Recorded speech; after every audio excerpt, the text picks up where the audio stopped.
अभी आपने स्क्रीन पर दो वीडियोस देखे। दोनों वीडियोस में मूर्तियां गिराई जा रही हैं और फिर जश्न मनाया जा रहा है। दोनों वीडियोस 30 नवंबर 2024 के हैं। जगह है सीरिया का शहर अलेप्पो।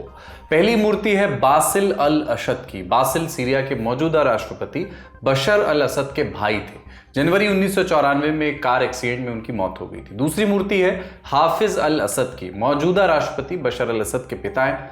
साल 2000 में उनकी मौत हो गई थी। इसके बाद बेटे बशर अल असद ने सत्ता संभाली थी और अभी तक वही पद पर हैं। अब सवाल है कि असद परिवार के लोगों की मूर्तियां, प्रतिमाएं क्यों तोड़ी जा रही हैं और ऐसा करने वाले लोग कौन हैं? ये प्रतिमाएं तोड़ने वाले सीरिया के विद्रोही गुट के लोग हैं। 27 नवंबर को इन्होंने सीरिया की सेना पर बड़ा हमला बोला था। उसी शाम इन गुटों ने अलेप्पो के बाहरी इलाके के 2 दर्जन से भी ज्यादा गांवों को जीत भी लिया था। अब खबर है कि पूरे अलेप्पो शहर में इन विद्रोही गुटों का कब्जा हो गया है। बशर अल असद की सेना शहर छोड़ करके भाग गई है। रूस ने बशर अल असद के समर्थन में विद्रोही गुटों के ठिकानों पर बमबारी की है, जिसमें 200 से ज्यादा लोगों के मारे जाने की खबर है। बशर अल असद के दूसरे सहयोगी भी एक्टिव हो गए हैं। 1 दिसंबर को ईरान के विदेश मंत्री भी सीरिया पहुंचे। उन्होंने बशर अल असद के साथ मीटिंग की, दिलासा दिया कि हम आपके साथ हैं। 2 दिसंबर को शो रिकॉर्ड करने से कुछ समय पहले ये खबर आई कि ये विद्रोही गुट सीरिया के उत्तरी शहर हमा की ओर बढ़ चुके हैं। वहां भी लड़ाई तेज हो गई है और इस तरह एक बार फिर सीरिया में खाना जंगी यानी सिविल वॉर तेज होने की आशंका बढ़ गई है। तो आज के शो में हम जानेंगे कि सीरिया में क्या हो रहा है और क्यों हो रहा है, विद्रोही गुटों ने कहां कहां कब्जा कर लिया है और अब सीरिया का नक्शा कैसा दिख रहा है और इस जंग का पूरे मिडिल ईस्ट पर क्या असर पड़ सकता है। नमस्कार, स्वीकार कीजिए, अपन है कुलदीप और आप देख रहे हैं लल्लन टॉप का अंतर्राष्ट्रीय खबरों का रोजाना का कार्यक्रम दुनियादारी।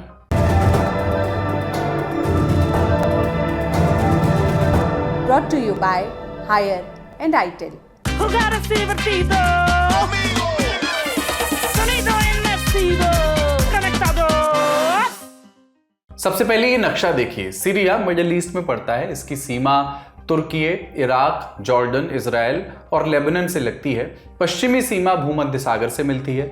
सीरिया की राजधानी है दमिश्क। यहाँ पर 2011 से सिविल वॉर चल रहा है। रेबेल ग्रुप्स बशर अल असद की सत्ता छीनना चाहते हैं। उनका कहना है कि बशर एक तानाशाह हैं। उन्होंने सीरिया की जनता का दमन किया है। 13 साल से चल रही इस जंग पर आज तक लगाम नहीं लग पाई है।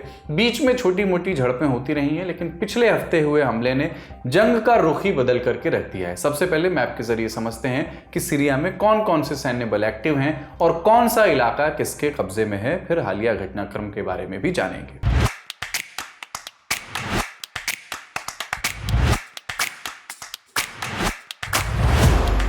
आसमानी रंग का जो सबसे ज्यादा एरिया है वो है बशर अल असद की सरकार के नियंत्रण वाला क्षेत्र। यहां सीरिया की सेना अभी भी कमान संभाले हुए है। जो पीला रंग वाला इलाका आप देख रहे हैं वो कुर्द समर्थित सीरियन डेमोक्रेटिक फोर्स SDF जिसको कहते हैं उसके नियंत्रण वाला इलाका है। और हल्के गुलाबी रंग वाला 27 नवंबर के पहले HTS के अधिकार वाले हिस्से को दिखाता है और गाढ़ा गुलाबी रंग 27 नवंबर के बाद HTS के कब्जे वाले हिस्से को दिखाता है। नक्शे में ऊपर की ओर गाढ़े नीले रंग वाले इलाके में तुर्की समर्थित गुटों का कब्जा है।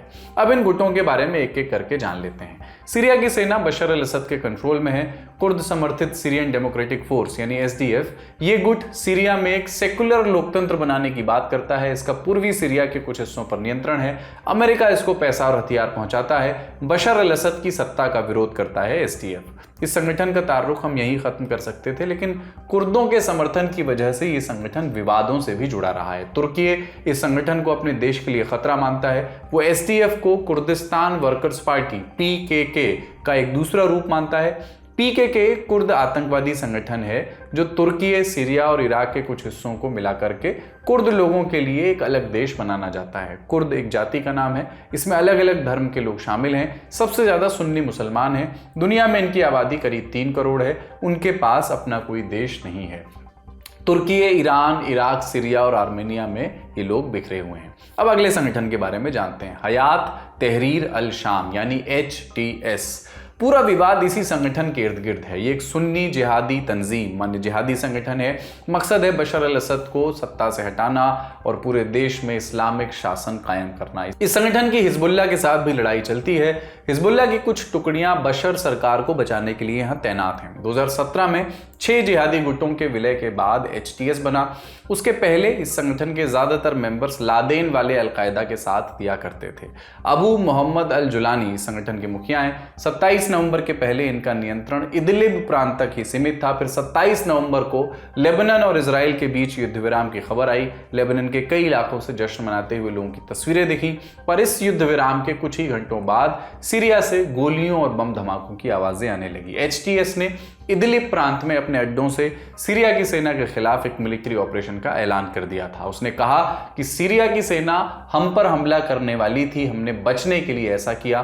लेकिन ये एक अधूरा सच था। अगले 2 दिन में ही HTS अलेप्पो की तरफ बढ़ चुका था। वहां के दर्जनों गांवों और एक हवाई अड्डे पर उसका कब्जा हो गया था। 30 नवंबर को सेंट्रल अलेप्पो में भी HTS के लड़ाके दिखे। अल्लाह अकबर के नारों के साथ लोगों ने उनका स्वागत किया। HTS ने कहा कि ये हमारी ज़मीन है और हम इस ज़मीन के लिए आखिरी दम तक लड़ेंगे। तब से लेकर के अब तक क्या क्या हुआ है, पॉइंट्स में जानिए। ये शहर सीरिया की सांस्कृतिक धरोहर का रक्षक माना जाता है। यहाँ 14वीं सदी की इमारतें मौजूद हैं। कई सरकारी भवन भी हैं। यहाँ 20 लाख से ज्यादा लोग रहते हैं। HTS के लड़कों ने सीरियन आर्मी, हिजबुल्लाह और IRGC के सैन्य अड्डों पर हमला किया। रूस ने सीरिया सरकार के समर्थन में HTS पर हमले किए हैं। ज्यादातर हमले एयर स्ट्राइक के रूप में हुए हैं। अब तक इस पूरे विवाद में 200 से ज्यादा लोग मारे जा चुके हैं। इनमें कई आम नागरिक भी शामिल हैं। ये तो हमले की बात हुई। अब समझिए कि HTS सीरिया में अपने प्रभुत्व वाले, अपने कब्जे वाले इलाकों को कैसे बढ़ा रहा है। 2 बड़ी वजह दिखती है इसकी। पहली, गजा वॉर। 7 अक्टूबर से गजा में जंग चल रही है। इसमें हिजबुल्लाह भी शामिल है और ईरान भी अप्रत्यक्ष रूप से इसमें लगा हुआ है। ईरान बशर अल असद का सहयोगी रहा है। अतीत में ईरान पर बशर को पैसा और हथियार भेजने के आरोप भी लगे हैं। लेकिन पिछले 13 महीनों से चल रही गजा में जंग में हिजबुल्लाह और ईरान का फोकस गजा में ज्यादा रहा है। हिजबुल्लाह की जो टॉप लीडरशिप है और कमांडर्स हैं वो भी इस जंग में खत्म हो चुके हैं और इसी का फायदा उठा करके HTS ने सीरिया की सेना पर हमला बोल दिया। दूसरी वजह रूस यूक्रेन जंग से जुड़ी है। रूस भी पिछले 3-4 महीने से अपनी ही जंग में ज्यादा व्यस्त हो गया है। बाइडेन जाते जाते यूक्रेन को रूस के खिलाफ खतरनाक हथियार इस्तेमाल करने की इजाजत दे चुके हैं। इससे जंग तो वैसे ही भड़की हुई थी। ऊपर से रूस ने सीरिया में तैनात किए हुए डिफेंस उपकरण और कुछ हथियार भी वापस ले लिए थे। गार्डियन की रिपोर्ट कहती है कि S-300 मिसाइल सिस्टम पहले ही सीरिया से वापस ले लिया गया है। इसलिए सीरिया की आर्मी भी इस मोर्चे पर पहले से कमजोर हुई है। सीरिया में छिड़े इस विवाद पर कुछ देशों की प्रतिक्रियाएं भी आई हैं। एक एक करके सुनिए। Kıymetli mevkidaşımla ayrıca Suriye'de yaşanan son gelişmeler üzerinde de görüş alışverişinde bulunduk. Suriye'deki olayları herhangi bir dış müdahale ile açıklamaya çalışmak bu aşamada yanlış olacaktır. Bu Suriye ile ilgili gerçekleri anlamak istemeyenlerin sığındığı bir sığınaktır, hatadır.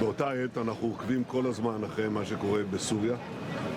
אנחנו נחושים גם להגן על האינטרסים החיוניים של מדינת ישראל וגם לשמר את ההישגים של המלחמה. 中方对叙利亚西北部的局势深表关切，支持叙利亚维护国家安全和稳定的努力。作为叙利亚的友好国家，中方愿为防止叙利亚的局势进一步恶化做出积极努力。 अब समझिए कि Syria के हालात ऐसे कैसे बने। The people want the fall of the regime, यानी जनता को इस सरकार से आज़ादी चाहिए। जनवरी 2011 में कुछ बच्चों ने स्कूल की दीवार पर यह नारा लिखा और सीरिया का नसीब हमेशा के लिए बदल गया। दरअसल कुछ दिनों पहले ही ट्यूनीशिया में एक फल बेचने वाले ने अपनी जान दे दी थी। वो कथित तौर पर सरकारी भ्रष्टाचार से नाराज था। उसकी मौत के बाद ट्यूनीशिया में प्रोटेस्ट शुरू हुए। इसकी देखा देखी पड़ोसी देशों में भी सरकार का विरोध शुरू हुआ। उन दिनों अरब देशों में दशकों से एक ही व्यक्ति या परिवार का शासन चल रहा था। ट्यूनीशिया में बेन अली, लीबिया में गद्दाफी, सीरिया में असद, इजिप्ट में होस्नी मुबारक जैसे नेता तानाशाह हो चुके थे। जनता घुट रही थी, तभी उन्हें ट्यूनीशिया में एक उम्मीद की किरण दिखी। 28 दिनों तक वहां प्रोटेस्ट चला, जिसके बाद राष्ट्रपति बेन अली ने कुर्सी छोड़ दी। इससे उम्मीद लेकर के सीरिया के डेरा शहर में स्कूली बच्चों ने असद सरकार के खिलाफ नारे लिखे। किसी लोकतांत्रिक देश में ऐसा होता तो आम घटना माना जाता, मगर वो सीरिया था जहां असद सरकार के खिलाफ कुछ भी बोलने की परमिशन नहीं थी। बच्चों को इसका नतीजा भुगतना पड़ा। आरोप है कि उन्हें अरेस्ट करके बुरी तरह टॉर्चर किया गया, उन्हें निर्वस्त्र करके उल्टा टांग दिया जाता और फिर उन पर लाठियां बरसाई जाती। बेहोश होने तक उन्हें पीटा जाता, बच्चों के नाखून तक उखाड़ लिए गए। ये सब 6 हफ्तों तक चला। जब बच्चों के घर वाले पुलिस स्टेशन गए, उन्हें डरा धमका करके वापस भेज दिया गया। आरोप तो ये भी है कि जब जिद की तो पुलिस वालों ने कहा कि अपने बच्चों को भूल जाओ, अगर बच्चे चाहिए तो और पैदा कर लो, अगर नहीं कर सकते तो अपनी औरतों को हमारे पास भेज दो। पुलिस के इस रवैये ने लोगों को भड़का दिया। अभी तक वे गुहार लगा रहे थे, लेकिन मार्च 2011 में लोग सड़कों पर उतर आए। उन्होंने असद सरकार का खुलकर के विरोध शुरू किया। पुलिस ने बल प्रयोग किया, कुछ को गिरफ्तार भी किया गया, लेकिन इसका उल्टा असर हुआ। विरोध को दबाने की जितनी कोशिश की गई, उतनी ही तेज रफ्तार में वो उसकी लहर फैली। राजधानी दमिश्क, रक्का और अलेप्पो जैसे शहरों में भी लोग सड़कों पर आ गए। जुलाई 2011 में सीरिया की सेना में फूट पड़ गई। एक नया गुट बन गया, फ्री सीरियन आर्मी FSA। लेकिन उनके पास पर्याप्त संसाधन नहीं थे, उनके बीच सामंजस्य की कमी थी। वे अलग अलग धड़ों में बंटने लगे। FSA के अंदर ही सीरियन नेशनल कोलिशन SNC भी बनी। इसने कहा कि सीरिया के लोगों के असली प्रतिनिधि हम हैं। ये लोग तुर्की के इस्तांबुल में बैठते थे। इस सरकार को अमेरिका, तुर्की, ओमान, कुवैत, बहरीन, सऊदी अरब और UAE जैसे देशों ने मान्यता भी दी, मगर ये सरकार भी लाचार ही हुई। इस बीच 2013 में इराक में अलकायदा के आतंकियों ने एक नया संगठन तैयार किया, Islamic state of Iraq and Levant. ये आगे चल करके सीरिया में भी फैला, और जब ये सीरिया में फैला तो ये कहलाया Islamic state of Iraq and Syria, जिसको ISIS के नाम से आप जानते हैं। इसके बाद तो सीरिया अलग अलग देशों के प्रॉक्सी वॉर का अड्डा बन गया, और आज 13 साल बाद भी वहां पर जंग की तपिश कम नहीं हो पाई है। आपने सीरिया के सिविल वॉर की पूरी कहानी जानी। अब चलते हैं एक्सपर्ट कॉर्नर की ओर। हमने अंतर्राष्ट्रीय मामलों के जानकार प्रोफेसर मोहसिन रजा खान से संपर्क किया। उनसे पूछा कि सीरिया की जंग की तीव्रता और कितनी बढ़ सकती है, क्या इससे बशर अल असद की सत्ता पर भी आंच आ सकती है। मुझे नहीं लगता कि बशर अल असद को हटाना इतना आसान होगा, क्योंकि जो उनके ख़ास इलाके हैं यानी दमस्कस और उसके इर्द गिर्द इनकी काफ़ी सॉलिड सपोर्ट है। इनकी सिक्योरिटी फोर्सेस हैं, इनके पास रशियन एयर पावर है और ईरानियन मिलिशियाज भी हैं कुछ। जो ये इलाका था अलीपो और होम्स और हमा का, जो अलीपो तो गिर ही चुका है और होम्स और हमा भी लग रहा है गिरने वाले हैं, वो इलाका जो था वो नॉर्थ वेस्ट में था सीरिया के, यानी कि टर्की के बॉर्डर के पास। वहाँ पे इन्होंने हर जगह से मार मूर के सीरियन रेबल फोर्सेस को असद ने वहाँ डाल दिया था इडलिब में, मतलब अलेप्पो के पास।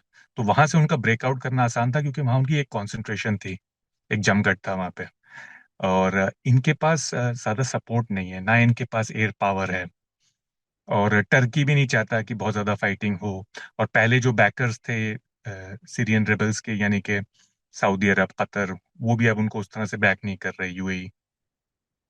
तो ओवरऑल उनके पास इतने बैकअप नहीं है, एयर पावर नहीं है, तो उनके लिए ओवररन करना आसान नहीं होगा असद की फोर्सेस को। असद कमज़ोर ज़रूर हुए हैं, क्योंकि उनके जो मेन बैकर्स थे, यानी कि ईरान कमज़ोर हो गया है, हिजबुल्लाह की काफ़ी बुरी हालत है, और रशिया भी यूक्रेन में मसरूफ़ है। तो हालात वीकनिंग हुई है असद की, बट अभी ऐसा बिल्कुल नहीं लग रहा कि ओवररन हो जाएंगे, अनलेस कि कोई एक्सेप्शनल सर्कमस्टांसेस हों। तुर्की का हालिया जंग में क्या स्टेक हो सकता है? वो बशर की सत्ता का विरोध करता है, क्या उसके SDF पर हमले और तेज हो सकते हैं? तो तुर्की का इंटरेस्ट, उनका मेन मकसद इसमें यह है कि जो 3 मिलियन सीरियंस रेफ्यूजीज हैं तुर्की में, वो वापस जा सकें।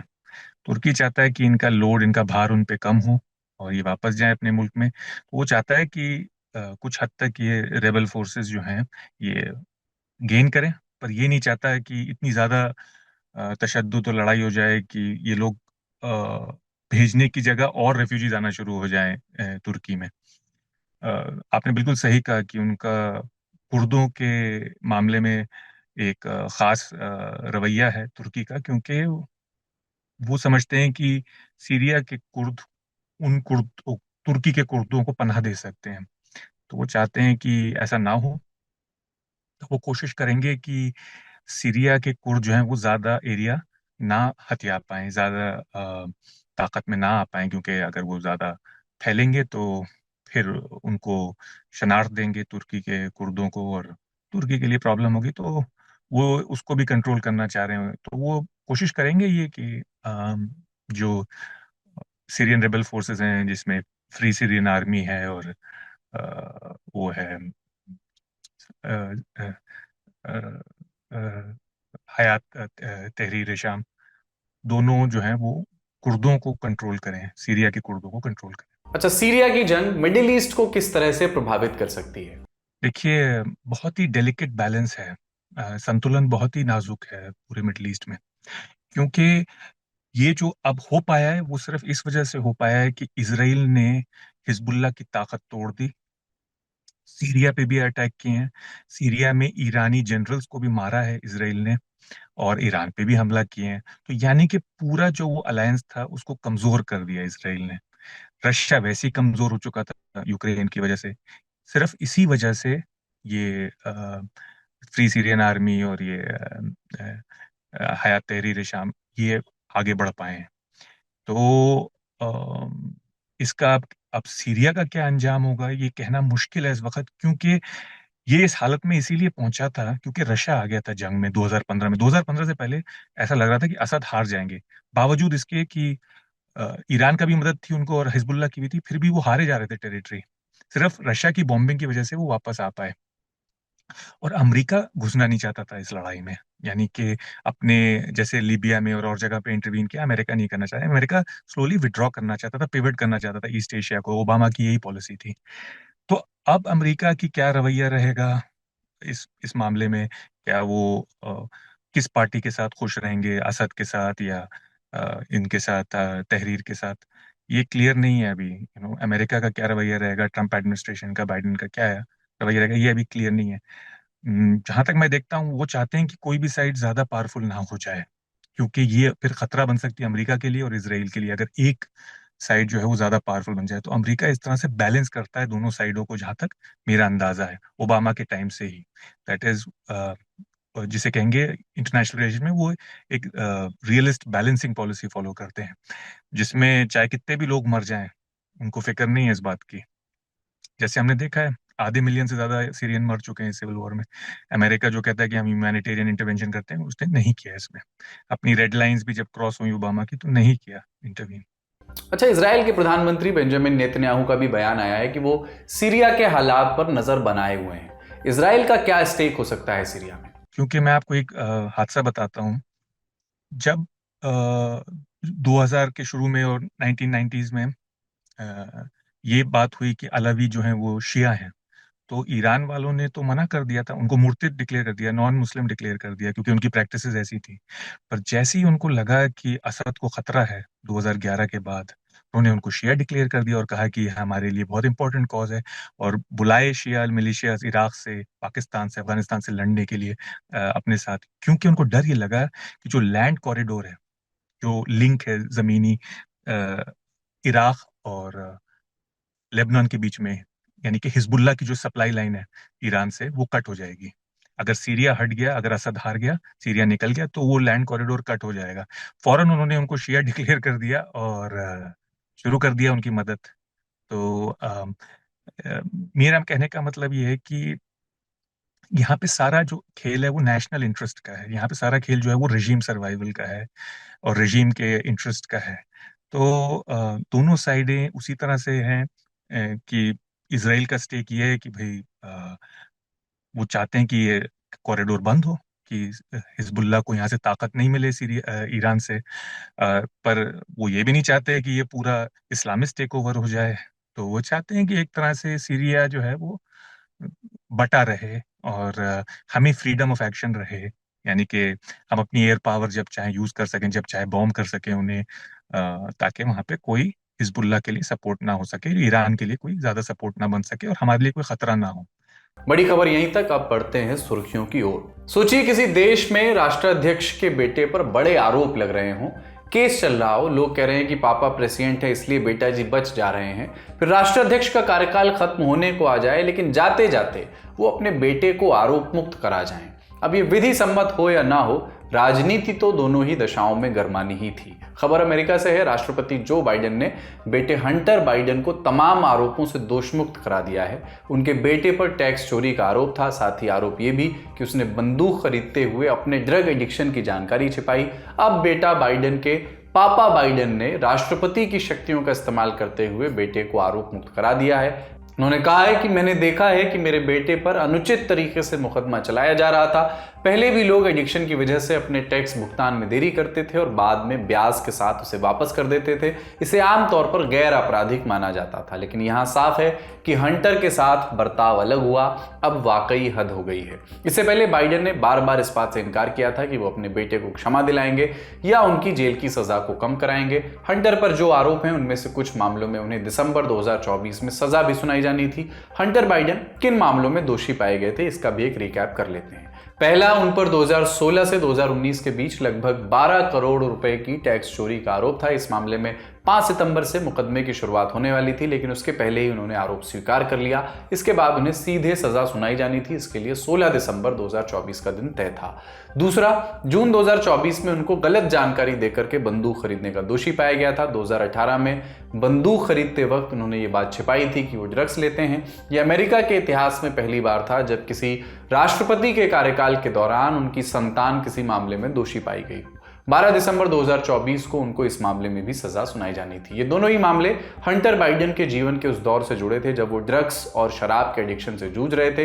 टैक्स चोरी के मामले में भी प्रोसिक्यूटर्स का आरोप था कि जिस दौरान उन्होंने टैक्स चोरी की उस दौरान वो करोड़ों रुपए ड्रग्स पर खर्च कर रहे थे। बंदूक भी उन्होंने ड्रग एडिक्शन को छिपा करके ही खरीदी थी।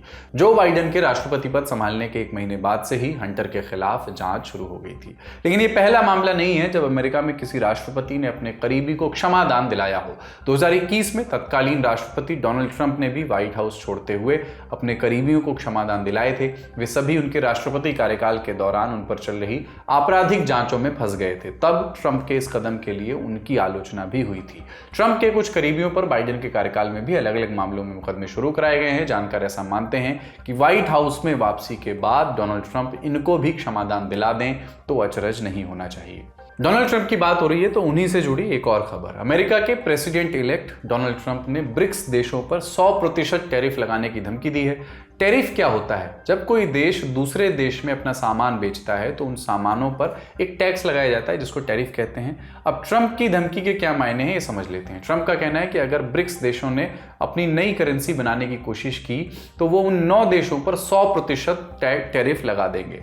ब्रिक्स क्या है ये आप जानते ही हैं। मुख्यतः 5 देशों का समूह है, ब्राजील, रूस, इंडिया, चाइना, साउथ अफ्रीका। बाद में इसमें ईरान, इजिप्ट, इथियोपिया और यूएई को भी जोड़ लिया गया। अब इसमें दुनिया की आधी आबादी एक तरह से आती है और करीब 1/4 अर्थव्यवस्था भी। 2023 से ब्रिक्स देश अपनी एक कॉमन करेंसी शुरू करने पर विचार कर रहे हैं। वजह लगभग 90% इंटरनेशनल ट्रेड डॉलर के दम पर होना।